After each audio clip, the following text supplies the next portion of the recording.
Bismillahirrahmanirrahim. Assalamualaikum warahmatullahi wabarakatuh. Innal hamdalillah nahmaduhu wa nasta'inuhu wa nastaghfiruh wa na'udzu billahi min shururi anfusina wa min sayyiati a'malina. من يهده الله فلا مضل له ومن يضلل فلا هادي له وأشهد أن لا إله إلا الله وحده لا شريك له وأشهد أن محمدا عبده ورسوله اللهم صل وسلم وزد وبارك وأنعم على سيدنا ومولانا محمد وعلى آله وصحبه أجمعين.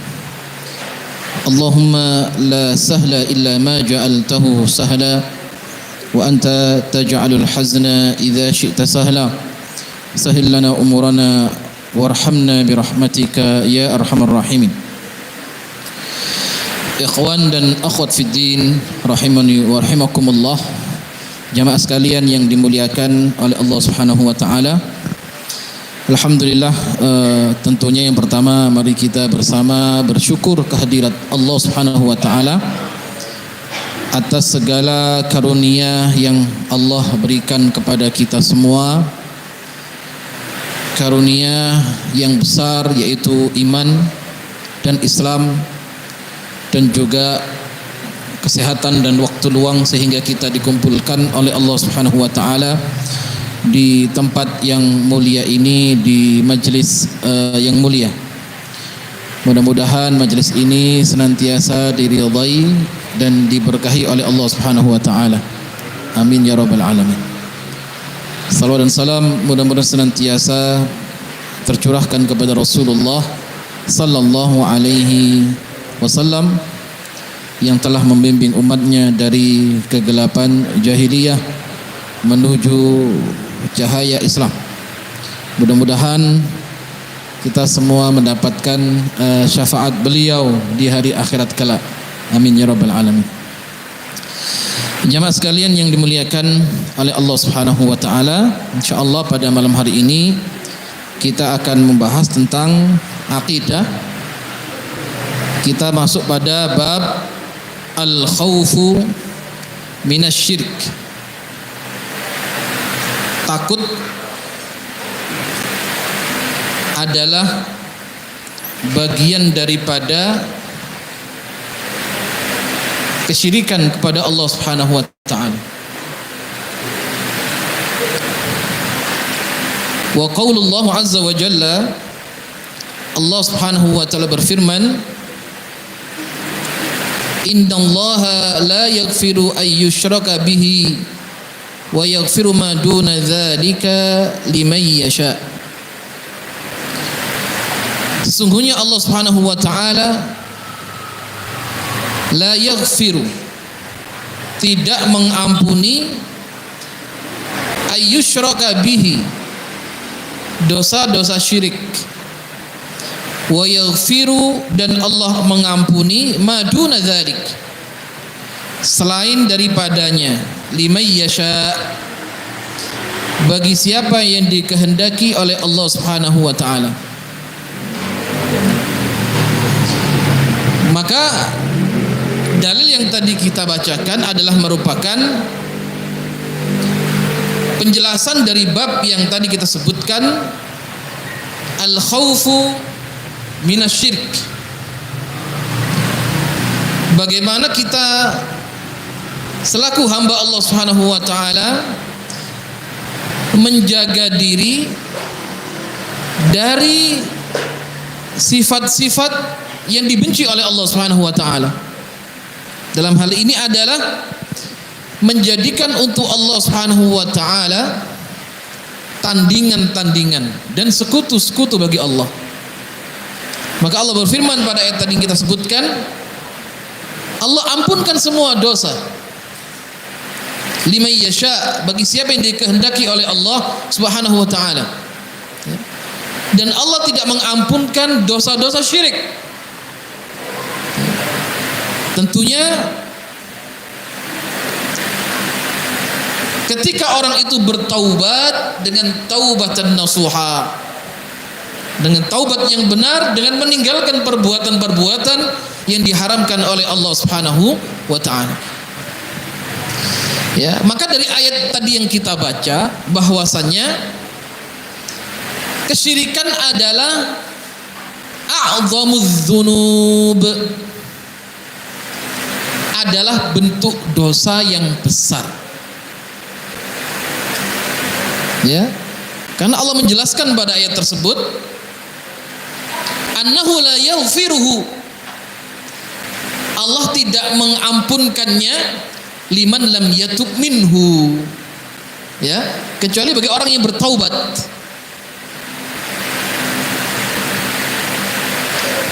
Jadi hubungan kita kepada Allah Subhanahu wa ta'ala, ya, dengan dosa-dosa yang dibuat oleh hambanya, benar, tidak ada manusia yang maksum kecuali Rasulullah sallallahu alaihi wasallam. Kanjeng Nabi niku maksum. Ya. Selain Rasulullah sallallahu alaihi wasallam tidak terlepas dari berbagai macam salah, khilaf, berbuat dosa, baik yang kecil atau dosa besar. Ya. Tapi dengan keagungan dan maghfirah, luasnya ampunan Allah, Allah ampun semua dosa. Wa yaghfiru ma duna dzalik liman yasha. Siapa yang dikehendaki oleh Allah Subhanahu wa taala. Sedangkan dosa syirik tidak. Liman lam yatub minhu.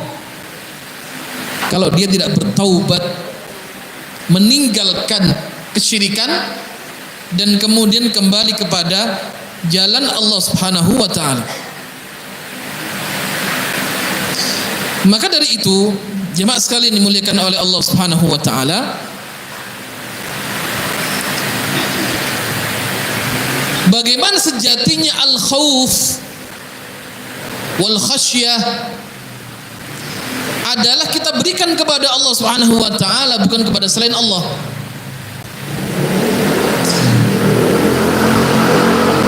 Karena sifat takut adalah sifat di antara yang dimiliki oleh ahlul jannah. Ya, tadi pada surat yang kita baca tadi dalam salat, wa amma man khafa maqama rabbih wa nahan nafsa 'anil hawa fa innal jannata hiyal ma'wa. Wa amma man khafa, siapa yang takut terhadap kedudukan Allah, maqama rabbi, siapa yang takut terhadap kedudukan Allah, siapa yang dalam hatinya ada sifat khauf karena keagungan Allah Subhanahu wa taala, wa nahan nafsa 'anil hawa, dan mampu menundukkan hawa nafsunya, fa innal jannata hiyal ma'wa. Masya Allah, kembalinya dia adalah ke dalam surga. Kalau punya dua sifat, al khauf wa nahan nafsa 'anil hawa, fa innal jannata hiyal ma'wa. Tempat kembalinya adalah surga. Ya. Artinya jemaah sekalian diberikan oleh Allah Subhanahu wa taala, ada perkataan ulama yang mengatakan man khafa Allah dallahul khawfu ala kulli khair. Jazakumullah khair. Man khafa Allah dallahul khawfu ala kulli khair. Man khafa Allah, siapa yang punya sifat takut kepada Allah, maka sifat itu akan mengantarkannya kepada kebaikan. Man khafa Allah dallahul khawf ala kulli khair. Dalam urusan apapun jamaah, ya. Tapi kalau tidak ada rasa khauf, khasyah dalam hati, maka orang bisa menghalalkan segala cara. Misal dalam urusan muamalah, jual beli, kalau kita menjalankan perintah Allah, menjalankan syariat Allah dan Rasulnya, mungkin Bisa saja di saat orang lalai dia bisa berbuat curang dalam urusan muamalah jual beli. Ya. Tapi karena ada rasa khauf kepada Allah, maka dia jauhkan semua perkara-perkara yang merusak dalam urusan muamalah jual beli tersebut. Kalau mau dia menipu orang bisa, kalau dia mau berbuat curang bisa, tapi karena ada khauf, dallahul khaufu ala kulli khairin. Ketakutan ini akan membawa seorang pada kebaikan. Ya. Lalu kalau tidak ada khauf, segala cara pun akan dilalui untuk mendapatkan keuntungan duniawiyah. Misalkan seseorang punya jabatan tinggi, dia bisa berbuat apapun dengan jabatannya, karena pada posisi punya jabatan yang tinggi, berkuasa. Tapi di saat ada khauf, maka jabatan akan membawa selalu pada kebaikan. Tetapi kalau sifat khauf tidak ada, maka jabatan akan selalu membawa kepada keburukan. Seperti itu semua aktivitas dan amalan, kalau didasari khauf, dallahul khaufu ala kulli khair. Ya, pasti ketakutan akan membawa pada kebaikan. Itu hukum Allah Subhanahu wa taala. Ya. Imam Ahmad bin Hanbal mengatakan,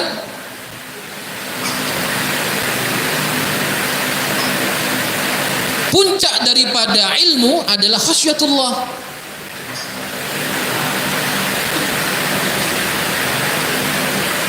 Aslul ilm khasyatullah. Asal dasar dari ilmu itu adalah yang membawa kepada sifat takut kepada Allah Subhanahu wa taala. Ya. Nah, di sini kita disebutkan oleh Allah Subhanahu wa taala dalam firman tadi, innallaha la yaghfiru ay yushraka bihi wa yaghfiru ma duna dzalika liman yasha. Berarti apa? Menunjukkan innasyirka la dzulmun azim. Syirik itu adalah tingkatan dosa yang paling besar, yang tidak diampunkan dosanya oleh Allah kecuali dengan taubat.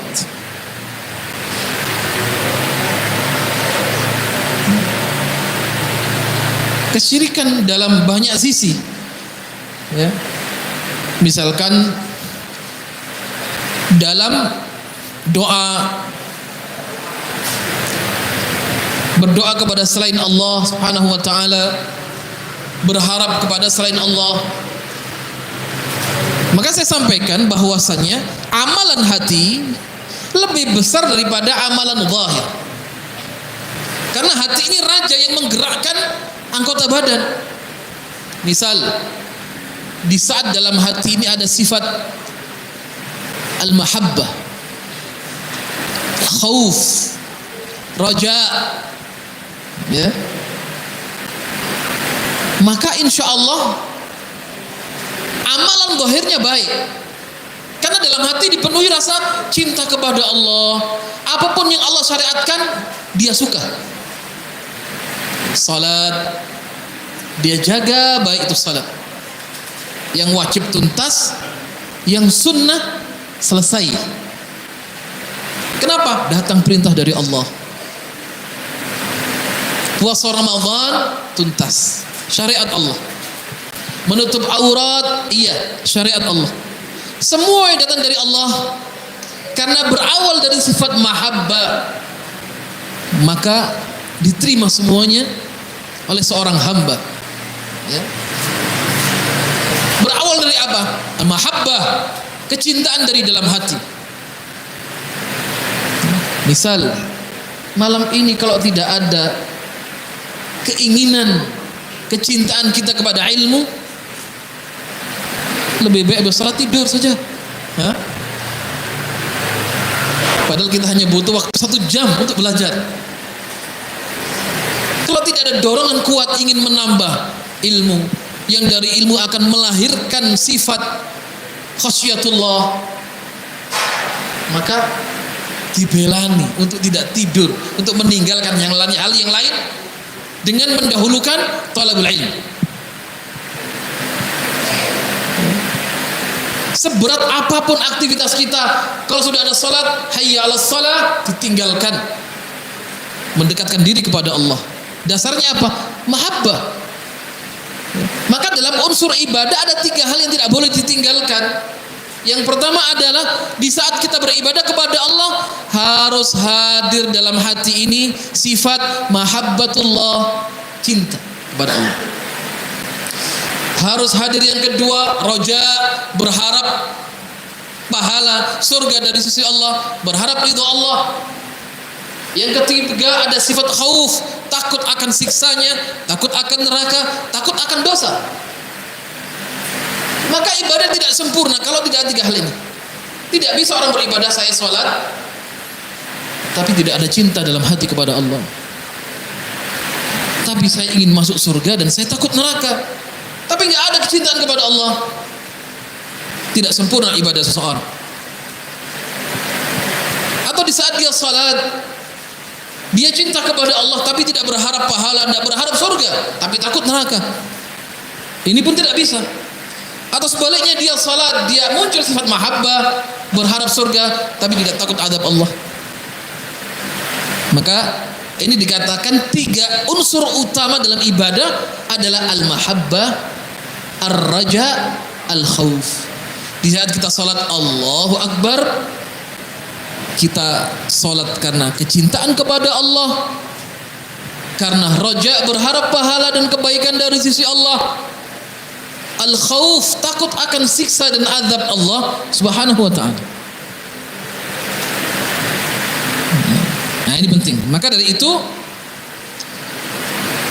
di sini Allah Subhanahu wa ta'ala mengatakan, innallaha la yaghfiru ay yushraka bihi wa yaghfiru ma duna dzalika liman yasha. Maka dalam i'tiqad, ya, kesepakatan Ahlus Sunnati wal Jamaah, orang pelaku dosa besar tidak dikafirkan. Ya, menyelisih pendapat Khawarij. Ya. Pendapat Khawarij ini dia meyakini siapa yang berdosa kafir, masuk neraka. Tapi Ahlus Sunnah bersepakat ahlul kabair la yukfar. Pelaku dosa besar tidak dikafirkan.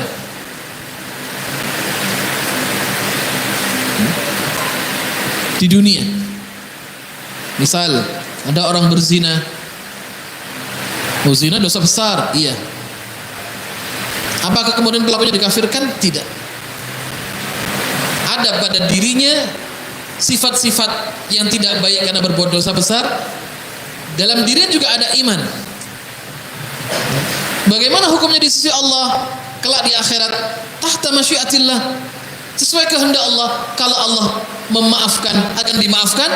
Kalau Allah menyiksa, akan disiksa oleh Allah Subhanahu wa ta'ala sebatas dosa yang pernah dia lakukan. Di saat orang itu memiliki iman seberat biji zarrah, seberat biji sawi, akan diangkat dari neraka dan dimasukkan ke dalam surga. Ya. Itu i'tiqad, kesepakatan daripada Ahlus Sunnati wal Jamaah. Baik. Wa yaghfiru ma duna dzalika liman yasha. Dan Allah mengampunkan dosa-dosa selain daripada syirik. Atas siapa? Atas orang-orang yang bertaubat kepada Allah Subhanahu wa taala. Ya kan, maka Allah bukakan pintu taubat seluas-luasnya. Maka dalam hadis qudsi dikatakan, Allah berfirman, Rasulullah sallallahu alaihi wasallam bersabda, Allah menyebut anak keturunan Adam, ya ibna Adam, wahai anak Adam, wahai anak cucu Adam,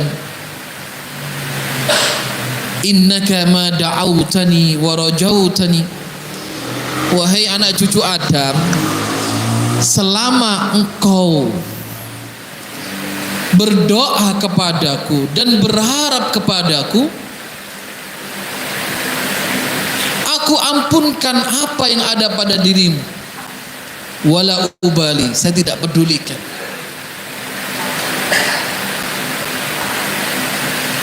Seandainya pun wahai anak cucu Adam, engkau berbuat dosa sampai dosa itu memenuhi ruang antara langit dan bumi, kemudian engkau beristighfar kepadaku, aku ampunkan dosa itu, wala ubali, aku tidak pedulikan. Seandainya pun engkau membawa dosa sepenuh bumi ini tapi tidak syirik kepadaku, kata Allah, ini syaratnya, maka aku akan datang kepadamu ampunan seluas bumi ini pula. Jadi ada 3 amalan asbab menjadi sebab diampunkannya dosa. Yang pertama doa, yang kedua istighfar, yang ketiga tauhid. Atau diawalkan tauhid, yang pertama doa dan istighfar. Ya. Selama dalam hidup kita melazimi 3 ini, Masya Allah, tidak pernah meninggalkan doa. Ya. Maka seorang mukmin, seorang muslim harus tahu mana doa-doa yang istijabah oleh Allah, kapan waktunya. Dimanfaatkan betul. Ada keutamaan waktu, zaman, ya, antara adzan dan iqamah. Menunggu iqamah, doa kepada Allah. Di saat hujan turun, berdoa kepada Allah. Ya.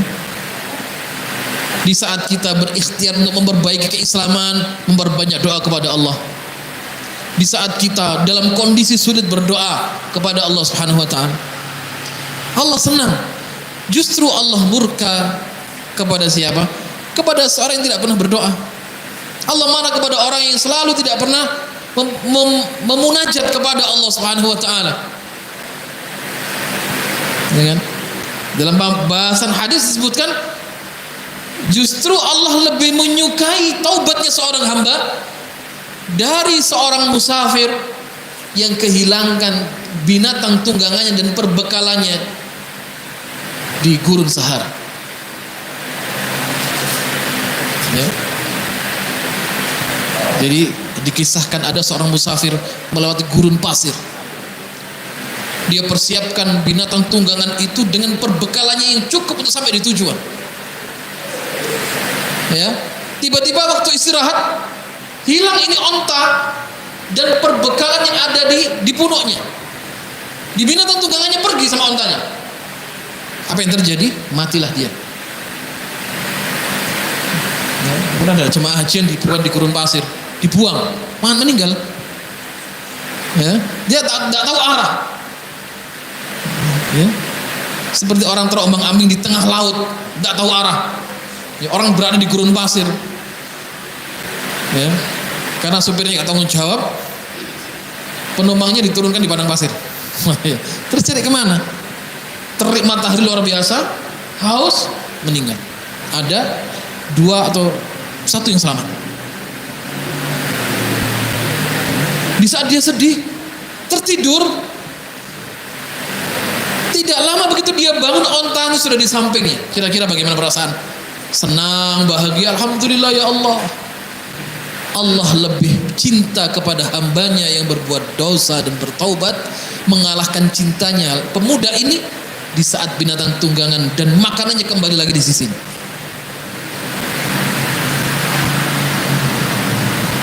Ya. Jadi Allah bukakan pintu taubat. Ya. Allah bukakan pintu-pintu kebaikan, termasuk bagi orang-orang musyrik. Allah bukakan pintu untuk bertaubat.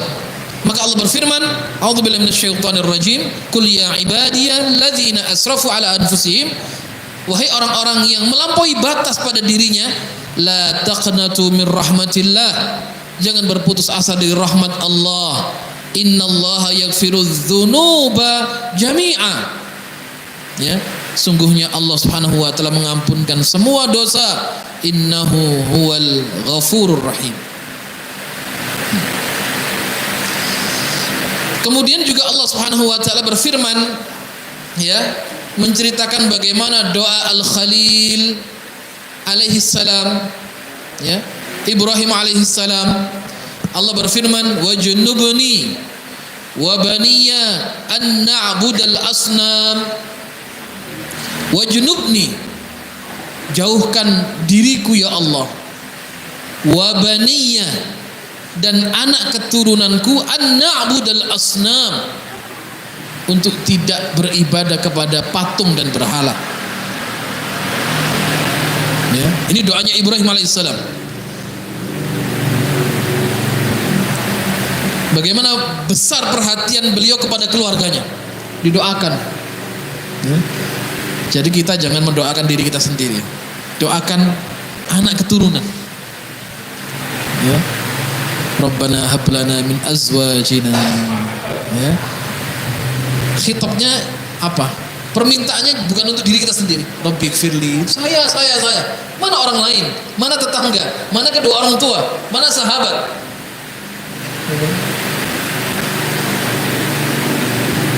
Apa salahnya kita mendoakan sahabat terbaik, terdekat? Menyebut namanya. Ini termasuk amalan yang menyebabkan orang masuk surga. Apa? Dia memaafkan semua orang yang berbuat salah kepadanya, dan dia menyebutkan kawan satu persatu, semua didoakan kebaikan. Maka kalau kita membaca sejarah, berarti apa?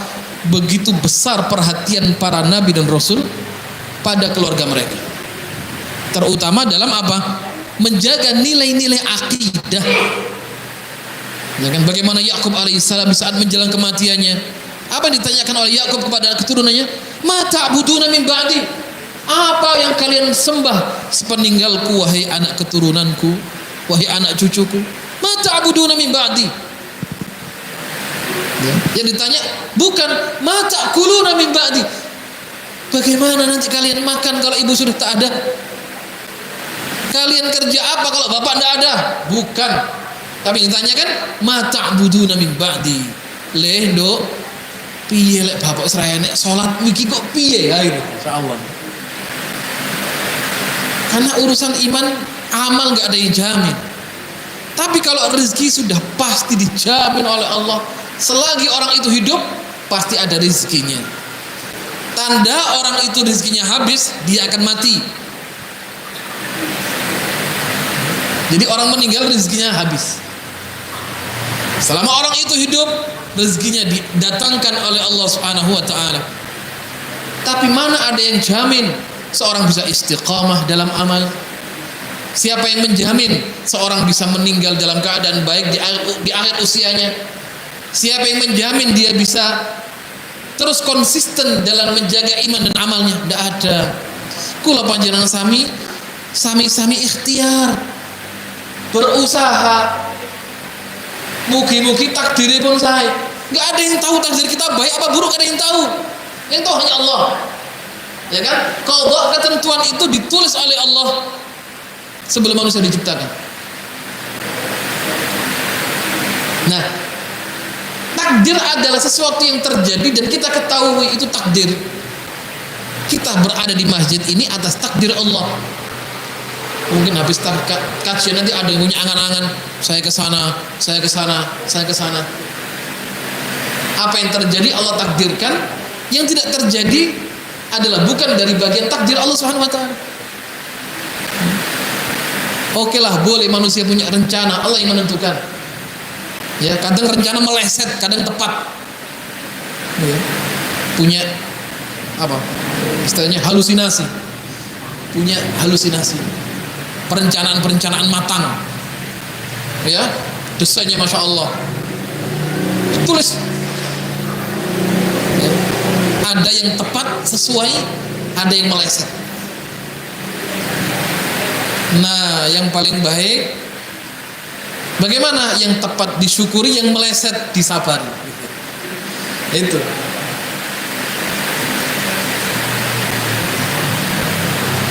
Artinya adalah apa? Bahwasanya hidup ini nggak boleh terlalu detail lah untuk urusan apa ya, dunia. Loh, urusan hidup ini nggak bisa dihitung dengan matematis.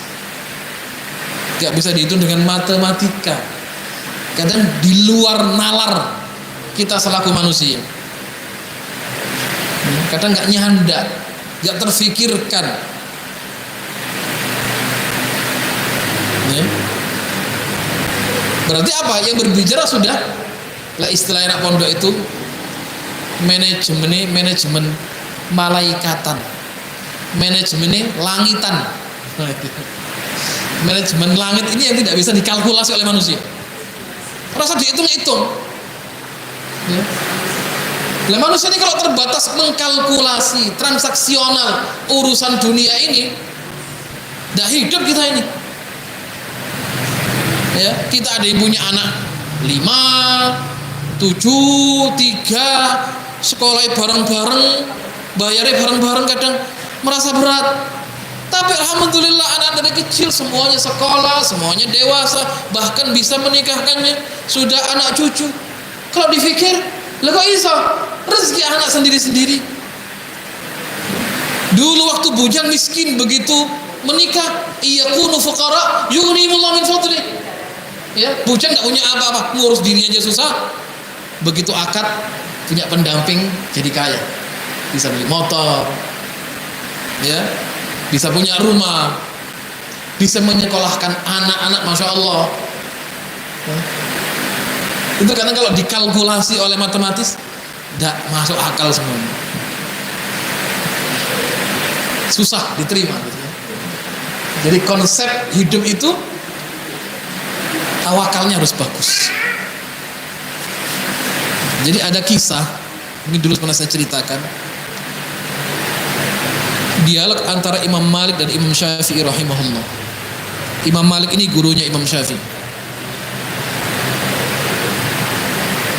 Imam Malik mengatakan dalam satu statement beliau, dalam fatwanya, rezeki itu datang tanpa sebab. Yang penting tugas kita ini ibadah, rezeki punya jalan sendiri datangnya. Kemudian beliau menyitir sabda Nabi, "Idza tawakkaltum 'alallahi haqqa tawakkulihi." Kalau kalian bertawakal kepada Allah dengan tawakal yang bagus, baik dan benar, la razaqakum, pasti Allah akan berikan rezeki, kama yarzuqut thair, sebagaimana Allah berikan rezeki kepada burung, taghdu himasan wa taruhu bitan, keluar pagi dalam keadaan lapar, pulang sore hari dalam keadaan kenyang.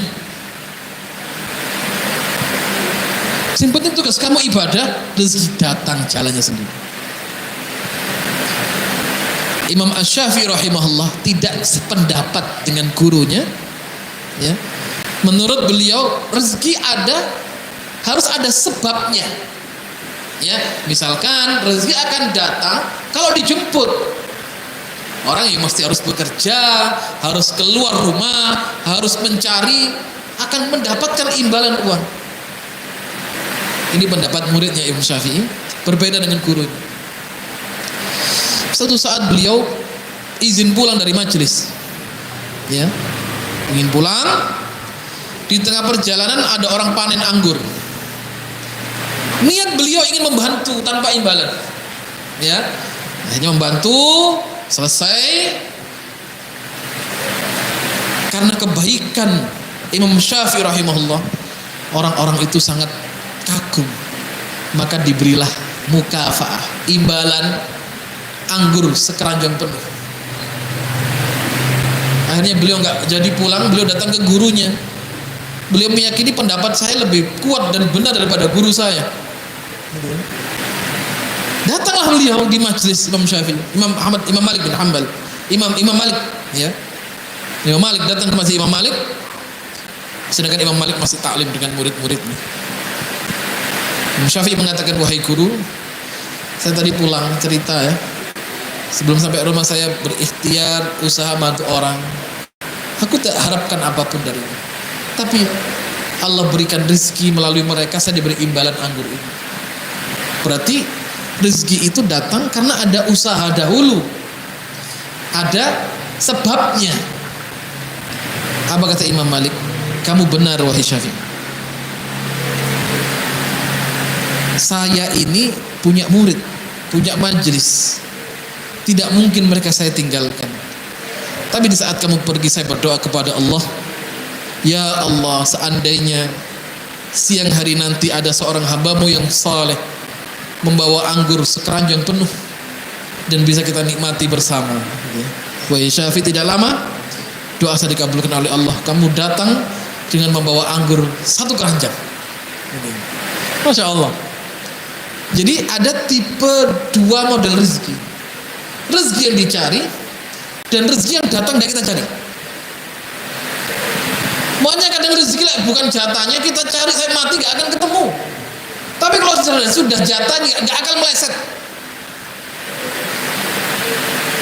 Ya, gak bakal meleset. Kalau sudah jatah si A akan sampai kepadanya dan tidak akan pernah meleset kepada orang lain. Artinya kata Allah, likai la ta'sau ala ma fatakum wa la tafrahu bima atakum. Jadi Masya Allah, mungkin kita, saya yakin dalam hidup kita panjenengan semua ada hal yang ya baru kita batin belum minta, Allah sudah berikan. Ada yang kita minta, kan doa itu macam-macam. Ada yang Allah kabulkan seketika, ya, ada yang Allah kabulkan di saat yang tepat, ada Allah kabulkan di waktu yang kita pun sudah lupa dulu kalau minta. Ya, Masya Allah, kata aku tahu dungan jalur ini.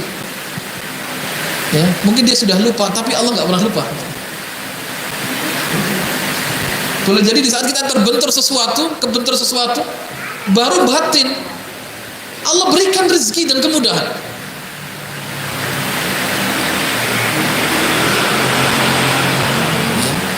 Dan ada rezeki yang memang dicari, ya. Orang harus bekerja. Dan juga tidak boleh orang ibadah terus, ya, habiskan waktu di masjid, nggak pernah tengok istrinya, nggak pernah tengok anaknya, gitu ya. Dengan alasan nanti mereka dapat makan dari Allah. Itu juga hal yang demikian juga tidak diperbolehkan. Jadi intinya adalah wabtaghi fima ataqallaha darul akhirah wa la tansa nasibaka minad dunya. Jadi ya dalam hidup ini tingkat fleksibilitasnya tinggi gitu ya. Jadi mudah saja di saat waktunya kita mencari rezeki, mengais rezeki, bismillah, bertebaran mencari karunia Allah. Di saat tiba waktunya menjadi waktu untuk Allah, kita abaikan yang lain, kita berikan hak Allah. Di saat sholat, sesibuk apapun, kita luangkan waktu salika, semua dilimpahkan kecuali Allah. Ya kan, itu sifatnya kan Nabi kan gitu. Dalam Syama'il dikatakan, sahabat bertanya kepada Aisyah radhiyallahu anha, Kanjeng Nabi niku wahai ummul mukminin,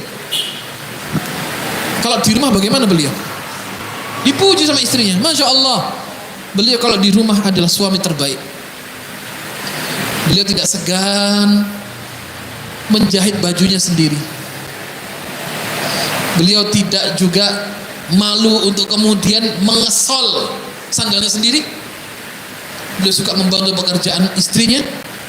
Tapi kalau sudah azan berkumandang, beliau segera meninggalkan kami, seakan-akan beliau tidak pernah mengenal kami. Kenapa? Sudah menjadi hak Allah untuk disambut seruan Allah Subhanahu wa ta'ala. Baik. Jemaah sekalian muliakan oleh Allah Subhanahu wa ta'ala, maka doa wa junubni wa baniya an na'budal asnam. Apa itu sanam? Yang diminta oleh Al-Khalil Ibrahim alaihissalam agar dijauhkan diri beliau dan keluarganya dan anak keturunannya an na'budal asnam, untuk beribadah kepada patung. Apa sih patung itu? Kana manhutan ala surah, ya, sesuatu yang dipahat dengan bentuk-bentuk makhluk hidup. Maha suci Allah, kita tidak pernah tahu bagaimana bentuknya Allah, kecuali Allah mengenalkan kepada hambanya sifat-sifat Allah, asma nama-nama Allah yang husna wa sifatu al-ula, sifat-sifat yang maha tinggi. Dalam kajian akidah, loh kenapa kok sampai ada Tuhan bisa dilihat wujudnya dalam bentuk-bentuk tertentu? Karena mereka meyakini, ya, dan mereka juga mengatakan orang Islam iki piye? Beribadah kepada Tuhan yang Tuhan tidak tahu wujudnya. Dalam pandangan mereka nggak masuk akal. Dalam pandangan orang-orang kafir nggak masuk akal. Kalau Anda menyembah sesuatu, Anda harus tahu siapa. Akhirnya apa? Mereka berimajinasi, mereka menghayal. Maka daya khayalnya ditangkap oleh iblis, maka muncul Tuhan dengan bentuk gambar sebagaimana yang diinginkan oleh manusia itu sendiri.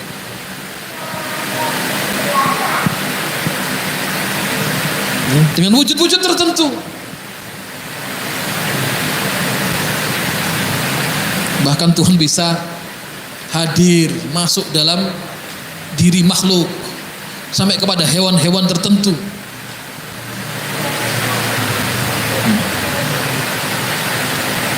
Maha suci Allah Subhanahu wa ta'ala.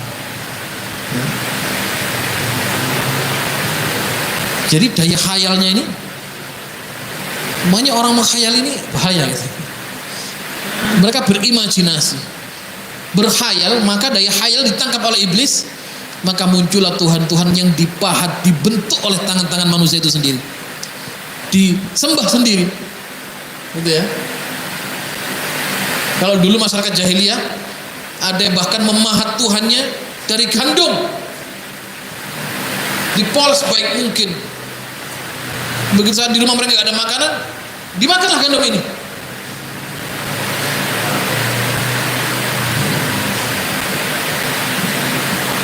Berapa banyak, masya Allah, saat itu yang mendapat hidayah dan masuk Islam. Ya, ada seorang sahabat bernama Amr ibn al-Jamuh. Beliau masuk Islam dengan sebab kedua anaknya. Ya, anaknya masuk Islam terlebih dahulu. Anaknya berharap ayahnya masuk Islam sebelum wafat. Ya.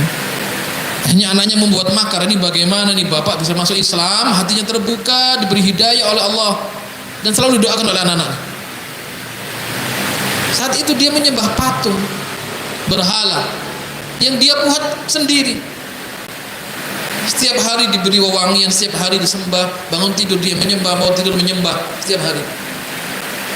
Sampai akhirnya kemudian anaknya membuat makar, bagaimana supaya hati bapak terbuka untuk bisa menerima cahaya Islam dan iman. Maka di saat bapaknya tidur, patungnya diambil, dibuang ke comberan,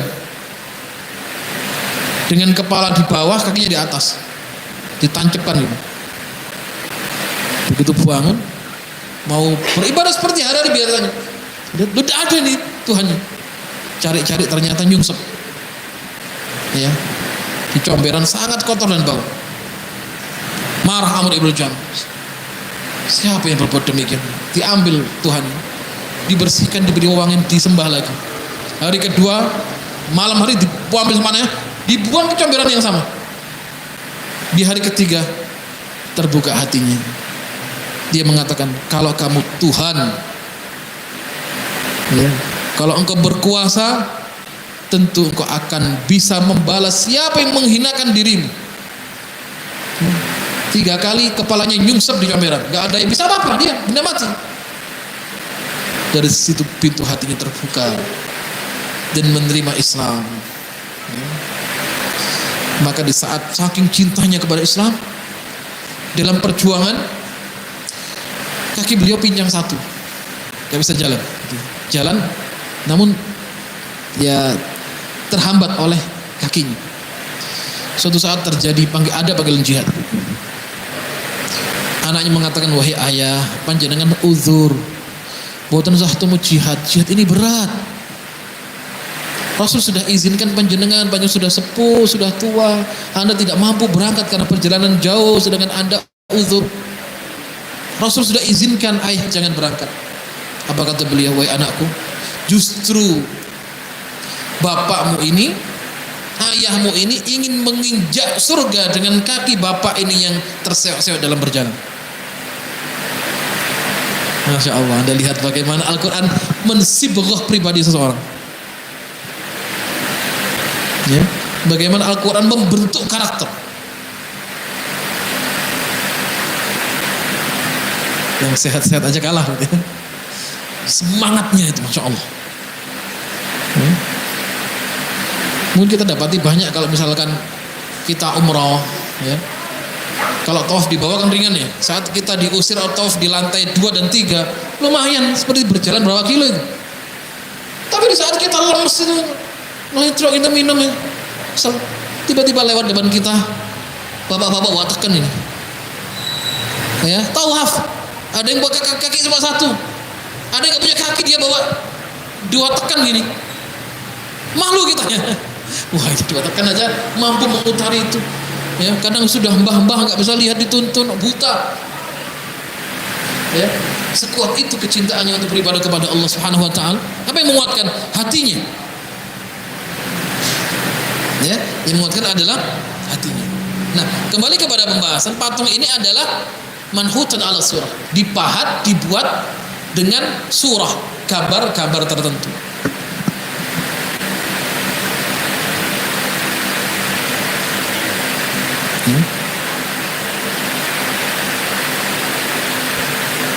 Namanya patung. Nah, patung itu sembunyinya setan, tempat sembunyinya jin. Saya punya pengalaman. Kalau kita meruqyah di tempat yang banyak patung dan gambar-gambar, itu justru jin tambah kuat. Kalau Anda masuk rumah yang banyak patungnya, serem.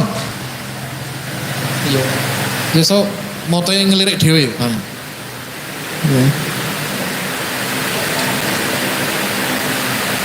Makanya ada satu hadis yang mengatakan al-malaika la yadkhulu baitun fihi kalbun wala suratun wala tamathil wala junub. Malaikat rahmat tidak masuk ke dalam rumah yang di dalam rumah itu ada patung. Al-malaika la tadkhulu baitun fihi surah, gambar. La yadkhulu fihi baitun suratun, ya, anjing, tamathil, berhala-berhala, dan orang yang sedang junub sampai dia bersuci. Malaikat rahmah la yadkhulu baitun fihi surah wala tamathil wala junub,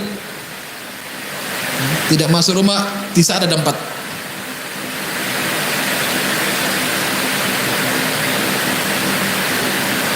Ya, karena dalam kajian akidah ini penting. Banyaknya terjadi penyimpangan dalam peribadatan dari Allah kepada selain Allah. Urusannya dari hal yang remeh. Misal, tanpa kita sadari, kita punya hiasan pedang, kita taruh di rumah. Mungkin niat kita ya jogo-jogo oleh orang maling, misalnya gitu. Atau dibuat hiasan dinding. Lagi Kalimantan dikasih hadiah mandau, misalkan ya, khas. Atau ke Madura kasih celurit, dipajang hadiah. Bisa jadi juga di saat kemudian anak cucu ini tidak terdidik akidahnya, hanya itu dianggap adalah apa? Pusaka kakek neneknya dulu, buyutnya, yang akhirnya ada perlakuan khusus sampai pada puncaknya dianggap bisa memberikan manfaat dan madarat. Ini suami berdewe, panas, bener ya, senjata bisa panas. Maka persenjataan bisa diisi istilahnya. Kalau dulu usum ake kan identiknya kayak medeni. Sajane enggak apa-apa ake itu, al-aqiq itu boleh saja, ya. Pakai cincin laki-laki boleh, pakai ake boleh, mubah. Bahkan ada pendapat yang mengatakan sunnah. Tapi kadang identik lek akeh gede-gede iki medeni gitu. Pemane jarine 10 nggih akeh kabeh. Wah kayak dukun malah. Ya. Apa itu bisa diisi? Bisa. Nah, kekuatan-kekuatan sihir itu bisa masuk menjelma kepada senjata-senjata keris, senjata apa yang dikeramatkan itu bisa. Akhirnya karena akidah tidak dipelajari, anak cucu memandang itu adalah pusaka. Akhirnya ada apa? Ada perawatan-perawatan khusus. Sampai pada puncaknya dianggap bisa memberikan manfaat dan mudarat. Maka muncul anggapan selama pedang ini di sini, rumah ini akan aman, tidak akan pernah ada bencana. Ada yang jaga. Sudah mulai salah. Dulu orang tuanya kalau saat ini bisa dihidupkan, itu ikut lihat bapak ini benih kayak hadiah hiasan dinding.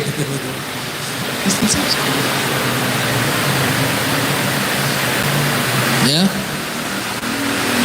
Jadi gambar-gambar ini kalau memang nggak manfaat, nggak usah dipajang. Bagus sekali grafik kayak gini aja, masya Allah. Nah, bagus ya. Al-Baqarah taruh di rumah, ya. Bagus dipajang. Lebih bagus lagi dibaca. Tiap pagi, maka ada hadis mengatakan, ya siapa yang di dalam rumah itu dibacakan Al-Baqarah, maka yang namanya sihir, kekuatan gaib apapun tidak akan bisa menembus rumah yang di dalamnya dibacakan suratul Baqarah 2,5 juz. Waduh, ini kata Ustaz, wis diambil inti-intinya aja, misalnya gitu ya. Al-Fatihah, Alif Lam Mim 5 ayat, ayat kursi. Kemudian akhir Al-Baqarah wis. Cuma sing gampang ya, Alif Lam Mim 5 ayat. Allahu la ilaha illa huwal qayyum ayat kursi. Akhir amanar rasulu bima unzila seterusnya. Dah. Cuma sing inti-inti nah misalkan gitu. Bisa jadi kabeh inti. Tapi kadang orang untuk baca 2,5 juz tidak semua orang bisa gitu ya. Tapi paling tidak itu bisa mewarnai rumah, menjadikan rumah hidup. Ya, baca Quran, termasuk salat sunnah dianjurkan di rumah bukan di masjid. Rasul mengatakan dalam hadis beliau, aku afdhalus salat fi baiti. Salat terbaik bagi seorang hamba di rumahnya, kecuali yang wajib. Jadi salat sunnah afdal di rumah. Kenapa harus di rumah? Karena dalam salat itu ada haya, ada kekuatan. Dalam salat itu ada kehidupan. Maka Nabi mengatakan apa? La taj'alu buyutakum qubura. Jangan jadikan rumah kalian seperti kuburan. Tidak ditegakkan salat di dalamnya, tidak pernah dibacakan Al-Quran di dalamnya, tidak ada amar ma'ruf nahi munkar di dalamnya. Ya. Kuburan sepi ya. Siapa ada yang mau tinggal di kuburan? Nggak ada. Ya. Jenazah diantar, dilayat, didoakan, selesai, pulang semua. Nggak ada yang mau tinggal situ. Sepi gitu ya. Kata Rasulullah, taj'alu buyutakum qubura. Maka hidupkan dengan salat, dengan tilawatul Quran, dengan zikrullah, zikir kepada Allah, dengan membaca hal-hal yang manfaat. Haya, maka rumah akan apa? Hidup. Nah inilah. Jadi manah sanam adalah manhud yang dipahat. Juga ada istilah dalam bahasa Arab namanya al-wathan. Al-wathan ini lebih umum, namanya berhala. Ya, setiap berhala belum tentu setiap berhala meliputi banyak hal. Patung itu berhala. Patung itu masuk dalam berhala. Berhala itu lebih umum. Apapun yang menjadikan kita melalaikan Allah, lalai dari Allah, maka bisa menjadi berhala. Al-wathan, bahasa Arabnya wathan. Kalau sanam patung yang dipahat, kalau wathan lebih umum, apapun bisa jadi berhala. Ya kalau patung ya patung, sesuatu yang dipahat dalam bentuk wujud makhluk hidup. Bisa orang, bisa hewan, namanya sonam, patung yang dipahat. Tapi kalau berhala namanya al-wathan, itu lebih umum.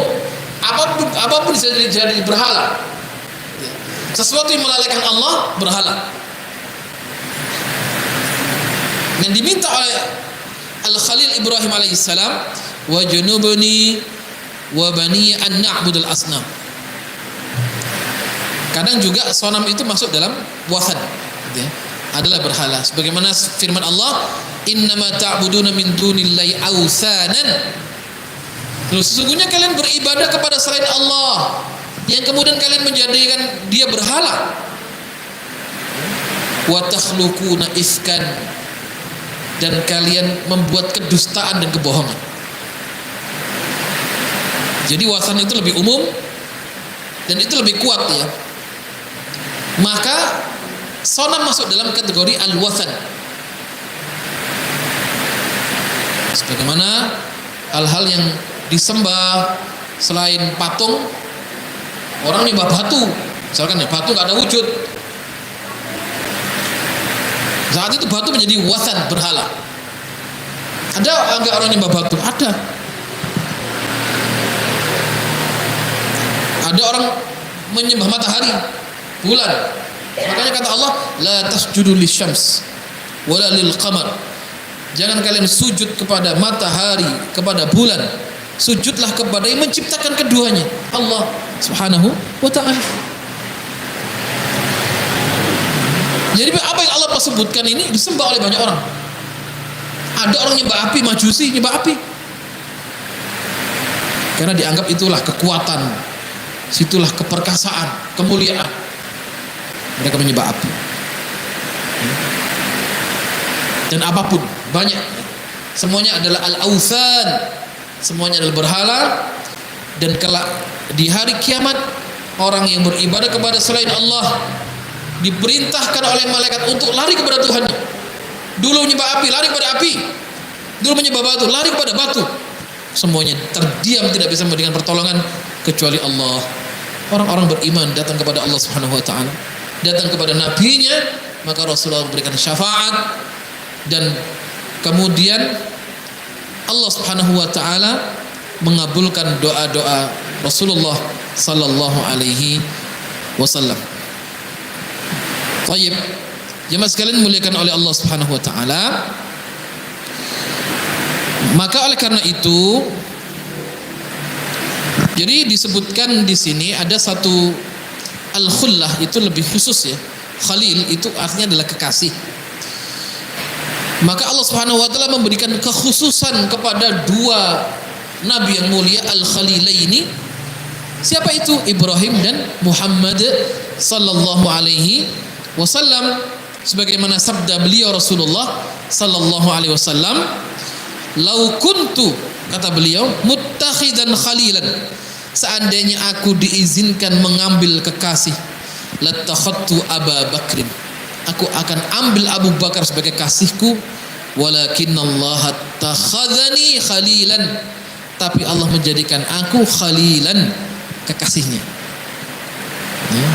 Jadi Khalilullah itu ada dua, Ibrahim alaihissalam dan cucunya siapa? Muhammad sallallahu alaihi wasallam. Keduanya adalah al-khalilaini. Secara karakter sifat sama. Bagaimana Ibrahim kuat memperjuangkan nilai akidah dan tauhid, begitu juga cucunya Rasulullah sallallahu alaihi wasallam. Sama dengan moyangnya. Maka disebutkan al-khalilaini. Selanjutnya dalam satu hadis disebutkan, akhwafu ma akhafu alaikum asyirkul asghar fasa'ala anhu faqala ar-riya. Dalam satu hadis dikatakan, akhwafu ma akhafu alaikum, kata Rasulullah, ada satu yang paling aku takutkan menimpa kalian, yaitu asyirkul asghar, syirik kecil. Maka ditanya kepada beliau, apa syirik kecil itu? Ar-riya, yaitu riya, memperlihatkan amal. Ada sum'ah. Sum'ah itu memperdengarkan amal. Riya memperlihatkan amal. Dari orang yang tidak tahu akhirnya menjadi tahu, karena dia ingin mencari pujian-pujian dari manusia. Ya, nah ini riya ini yang juga berbahaya gitu. Ini biasanya penyakit yang menjangkiti para aktivis. Aktivis kalau suruh ibadah kepada batu nggak mau, syirik. Tapi terkadang diuji oleh Allah dalam hal riya. Ya. Ingin cari popularitas, cari panggung, ingin dipuji oleh banyak orang. Ingin disebut namanya. Namanya riya, memperlihatkan amal. Ada sum'ah, memperdengarkan amal, yang kedua-duanya adalah dilarang di dalam agama Allah Subhanahu wa ta'ala. Akhwafu ma akhafu alaikum asyirkul asghar fasala anhu faqala ar-riya, yaitu adalah syirkur riya. Jadi hadis ini adalah merupakan dari kasih sayang Rasulullah SAW kepada umatnya agar berhati-hati, ya. Jadi kasih sayang Rasulullah kepada umatnya, wa rahmatihi, dan rahmahnya dan perhatiannya, bihim fala khaira illa dalum alaihim wa amruhum bihi. Jadi kalau ada kebaikan pasti ditunjukkan oleh Nabi, ada keburukan disampaikan untuk tidak diikuti. Maka paling tidak dari sabda firman Allah Subhanahu wa taala dan hadis ini menjadikan bahwasanya menunjukkan syirik itu adalah a'dhamudz dzunub, dosa yang besar, ya, maka tidak ada ampunan liman lam yatub itu, bagi orang yang tidak bertaubat. Jadi pintu taubat dibuka oleh Allah Subhanahu wa taala, juga memperbanyak istighfar, dan mudah-mudahan dari ayat dan hadis yang tadi kita bacakan semakin kita lebih menjaga dari hal-hal yang dilarang di dalam Islam, seperti menjadikan untuk Allah Subhanahu wa taala tandingan-tandingan dan sekutu, kemudian juga menganggap bahwasanya ada yang bisa mendatangkan madarat dan kemudian mendatangkan manfaat selain Allah Subhanahu wa taala, ya. Itu juga tidak benar. Yang berikan manfaat madarat hanyalah Allah Subhanahu wa taala. Kalau yang lain bisa lewat wasilah dan sebab. Semuanya atas kehendak Allah Subhanahu wa taala. Jazakumullah khairan katsira. Demikian yang bisa kami sampaikan. Mudah-mudahan bisa memberikan manfaat. Tentunya banyak salah dan khilaf kami mohon maaf yang sebesar-besarnya. Jazakumullahu khairan katsira. Subhanaka Allahumma wa bihamdika asyhadu an la ilaha illa anta astaghfiruka wa atubu ilaik. Wallahu muwaffiq ila aqwamit thariq. Assalamualaikum warahmatullahi wabarakatuh.